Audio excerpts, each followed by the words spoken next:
bismillah. Assalamu alaikum warahmatullahi ta'ala wabarakatuh. Dental likseɓe ko takki ko taari on calminama on juurama. Allah umminino en hannde oɗo ñalawma yaade waytade caɗele ndiyam en gari noon ha e damal préfet ko mawɗum en tawi ɗon bandiraɓe worɓe balli en yettade tawi ɗon Abdoul Karim Acce woni akka e Abou Bala min gonde Alassane Dieyla e Mouhamadou Amadou Seydou Sall guila subaka en darde amen joni maire Alseyni Abou kañumne ko pannoɗo min guila subaka min tentidirani mum ari nan ɗo dari eyyi min jettima noon nangue yornata ko hollaka nen kadi min jano tan ko hollude bojji amen min préfet o so Allah jaɓɓi min yeeso makko laamgo o jaɓɓi min o arde waɗɓe nayo dadiɓe jaɓɓi min ɓe calmini min ɓe bismi min kollitiɓe wonde min gari koye nelal en wawno wuuro ngo foof mobilise o lawol gotol ara komin jiiɗa kadi wadirde noon ko hunde tan arata leɗɗe leegal fof won arɓe hen min jetta min kalnoma caɗele ndiyam oy kanko omo andi caɗele ndiyam no feewi omo andi caɗele ndiyam no goodi won hewɓe arɓe e makko kalnoma caɗele ndiyam o wi finde mo hecci hanke o yeeya galle Sy Mamoudou en ƴeewoyde o yetta e galle Sy Mamoudou en ala ndiyam o tawi galle Dewɗe en noon waɗi ndiyam o yi galle ɗimmo ala ndiyam o yehata galle Tataɓo tawi ala ndiyam o ƴeewridi caɗele ndiyam ɗam ko tiwoji gonɗi hen ɗi tiwoji ƴippamɗo o yi wurane yaaji ndiyam nene yoori noon wuli en ɓeyda mankude o yi tiwoji ɗi ene pamɗi heddi noon mawo jokku yaade wuuro he ƴewde rewidade tawi o robigne waɗi ndiyam o ya ala ndiyam o udda baɗɗo ndiyam o ƴeewmo ala ndiyam o sene ara so on arani jomum ƴeewa tiwo muɗum o caɗele gon tan koye tiwoji e kanko mi wiide makko o wi ko ɓetanteɗen e ndiyam ko fodde ujunere fawde o wi ɗum ne ara ñande fof ne ara ene uddete ene tello e wuuro he o wi hay fan men goto uddaka hay tiwo men goto uddaka firti tan ko tiwoji gonɗi montanoɗe guila tan ɗi ko tokosi goto fof ƴewta tiwo mum o wi ko wona ɗum ko so Allah jaɓima o ƴeewa jokkoyade wuuro he o ƴeewa so ƴeewi maw wat kadi e saraji he ɗum Alassane Dieyla haala ɗum no wiide o waɗira e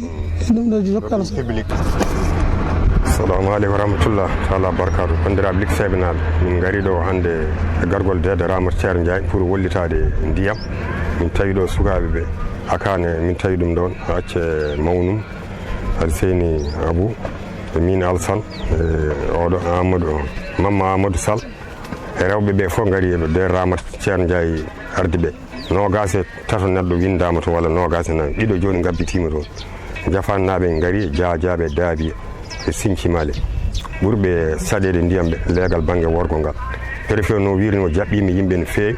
o wi kay ma waɗ ɗum vérifié hay heccanki o ari toon e leegale ndu to lewru kadi o ari vraiment ko haali ko gonga emin jiiɗi kam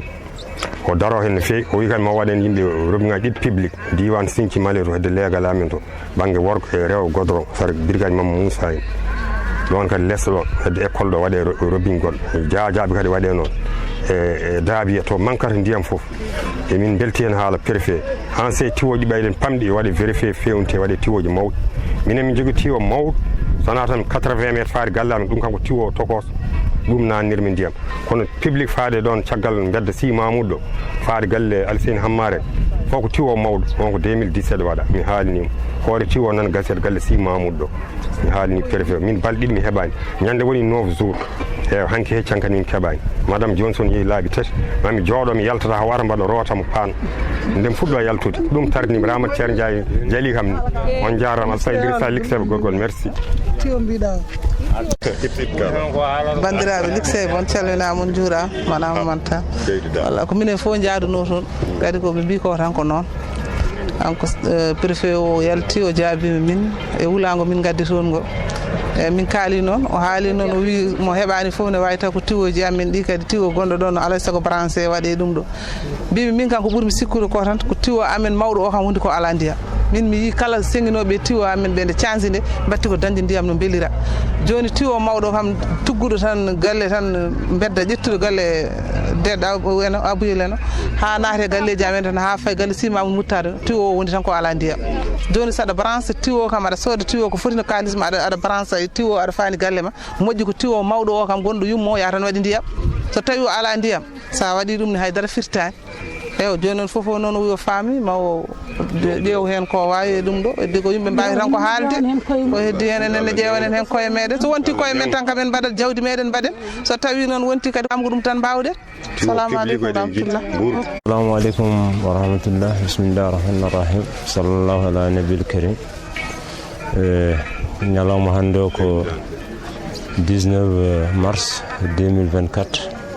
e ko darodade wanniraɓe men rewɓe yummiraɓe men arnoɓe hannde haalde haqqe mumen ko fate ndiyam nde wonnoon waɗi tampere e Lixeɓe no feewi kadi ko tampere ɗe nde ngannduɗen so wonti noɓe mbayi hewde tampere ni ƴoogol yanti heen eɗen nganndi ko caɗeele ɗum noon eɗen jurmiɓe alaa sago kadi enen fof mbawen darodade maɓɓe kala to Lixeɓe najo woni ene ñaaga darde mum e ko fate ɗeɗon caɗeele sabu caɗeele ndiyam eɗen nganndi ko caɗeele kuftidinɗe hannde e wuro men he ɗum noon enen to baŋnge mairie eɗen gonde maɓɓe eɗen dogda e maɓɓe e kadi koye men mbaɗanten nde wonno ko wuro men enen fof eɗen nganndi so yimɓe dañi caɗeele ndiyam ne wani dañi caɗeele fof so ndiyam timmi ne wani caɗeele usima ɗum noon enen kala ko foti dogeede kala ko foti yettineede enen eɗen darde maɓɓe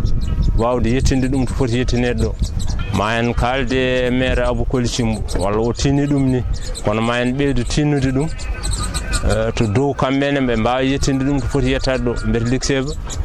ko heewe caɗeele ko fate diƴƴe beele ne semora eɗen jogui château ma walla forage o ko gasaɗo haw heeɓi ndiyam heddi ko équipé eɗen ñaagui nde Lixeɓe najo foof waɗat hen darde mum beele ene forage o ne wawa équipéde laamu wawa waɗande en équipement ji timmuɗi tuyauterie o kadi yurnite nde wonno tuyauji ɗi nde mbatte nde wuuro ngo heɓani ɗo hande wuuro ngo mawni fotani tan ɗaccirede no wurno ni ɗum noon enen kam eɗen e darde mabɓe eɗen e yeeso mabɓe eɗen e caggal mabɓe ha keɓen ko jiɗɗen ko nde wonno saago jolduɓe laana tan ko ƴeeŋga mi salmini Lixeɓe naɓe.